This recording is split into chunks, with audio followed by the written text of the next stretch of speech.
खबरों में आगे बढ़ते हैं। बीजेपी के राष्ट्रीय अध्यक्ष जेपी नड्डा सहित पार्टी की सभी मोर्चों के संगठन महासचिव, राष्ट्रीय अध्यक्ष, संयोजक, संगठन महामंत्री सहित तमाम बड़े नेताओं का 30 और 31 जुलाई को बिहार में चुनाव होगा और इसको लेकर बीजेपी नेता काफी उत्साहित हैं। बीजेपी के वरिष्ठ नेता और पूर्व मंत्री राणा रणधीर सिंह ने बीजेपी के 2 दिनों के कार्यक्रम को मिशन 2024 करार दिया। साथ ही उन्होंने कहा कि बीजेपी हर समय हर साल चुनाव के लिए तैयार रहती है। कशिश संवाददाता अवनीश ने बातचीत की बीजेपी नेता से।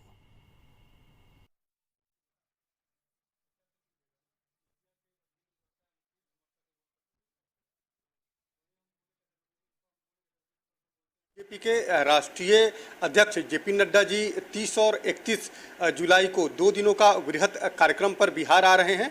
तमाम मोर्चों के लोग मौजूद रहेंगे, संयोजक मौजूद रहेंगे और एक रूपरेखा तय की जाएगी 2024 के लोकसभा चुनाव को लेकर। हमारे साथ पूर्व मंत्री है राणा रणधीर जी। सर, राष्ट्रीय अध्यक्ष आ रहे हैं, 2 दिनों का दौरा है, वृहद कार्यक्रम है, क्या ये मिशन 2024 माना जाए?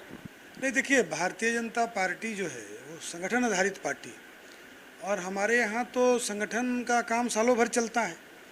उसी के अंतर्गत ये बिहार को एक अच्छा मौका मिला है कि देश भर में हमारी पार्टी के जितने मोर्चा हैं और प्रकोष्ठ हैं, सबका राष्ट्रीय कार्य समिति होना है 30 और 31 को, और उसी के संबोधन में हमारे माननीय राष्ट्रीय अध्यक्ष जेपी नड्डा साहब आ रहे हैं। तो ये तो कार्यक्रम हमारा ऐसा है कि साल भर चलता है, हमारी बैठकें चलती हैं। को 2-2 दिनों का प्रवास भी दिया गया है, लगभग 200 से ज़्यादा विधानसभा क्षेत्रों में उनका प्रवास होगा। तो लगता है कि फीडबैक भी लेंगे और मिशन 2024 जो है, जो आने वाले समय में चुनाव है, उसको लेकर रणनीति बनेगी। देखिए, भारतीय जनता पार्टी जीवंत पार्टी और एक तरह से समाज के सभी तबकों को, अभी जो माननीय राष्ट्रपति महोदया बनी द्रौपदी मुर्मू जी, तो देखिए, भारतीय जनता पार्टी के प्रधानमंत्री, यशस्वी प्रधानमंत्री जी ने आदिवासी समाज की महिला को महामहिम का उम्मीदवार बनाया और बहुत शानदार मतों से जीत के आज हमारी राष्ट्रपति हैं।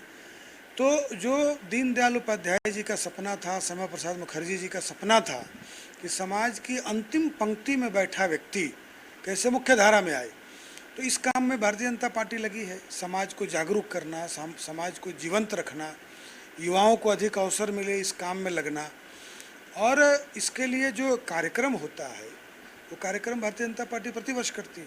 अब लोकतंत्र में चुनाव एक प्रक्रिया है जो 5 वर्षों में आती है, तो भारतीय जनता पार्टी तो सालों भर काम करने वाली पार्टी।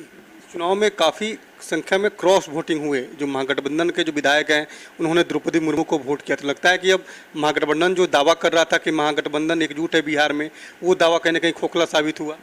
देखिए, वोट के दिन भी आपसे मेरी बातचीत हुई थी और मैंने आपसे कहा था कि देश के यशस्वी प्रधानमंत्री नरेंद्र भाई मोदी जी ने जो द्रौपदी मुर्मू जी को राष्ट्रपति का उम्मीदवार बनाया है, तो एक तो बिहार, झारखंड, उड़ीसा सब एक ही है, इसलिए हम लोग बिहार की बेटी उनको मानते ही हैं। कुल जो पूर्व मंत्री है राणा रणधीर सिंह, ये दावा कर रहे हैं कि ये पहले से ही तय था कि कई विधायक जो हैं वो क्रॉस वोटिंग कर द्रौपदी मुर्मू को वोट करने का काम करेंगे। कैमरा रणधीर के साथ अवनीश कुमार, कशिश, पटना।